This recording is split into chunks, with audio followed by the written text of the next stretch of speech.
विरोधक राजीनामे मागत असतात त्यांची तीच भूमिका असते अशी प्रतिक्रिया दिली आहे रुपाली चाकणकर यांनी। खरं तर राजीनाम्याच्या मागणीवर रुपाली चाकणकर यांची प्रतिक्रिया समोर येते। आयोगाची कार्यकक्षा ठरलेली आहे असं देखील चाकणकर म्हणाल्यात। तर कुटुंबियांसंबंधी तक्रार आल्यावरच टोकाची भूमिका होते असं देखील त्या म्हणाल्यात। माझ्या आयोगाने दिलेल्या माहितीनुसार परिणय फुट्यांच्या संदर्भातली कोणतीही तक्रार आयोगाला नव्हती।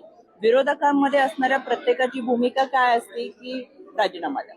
प्रत्येकाचं कामकाज वेगवेगळे आहे, आयोगाची कार्यप्रणाली वेगळी आहे, आयोगाच्या कार्यक्षेत्र ठरलेले आहेत।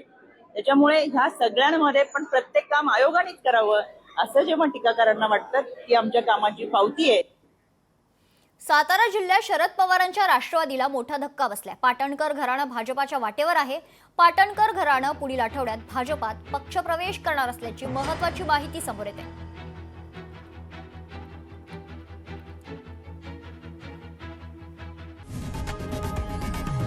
लोकशाही मराठी ऐका, पहा, जागरूक रहा।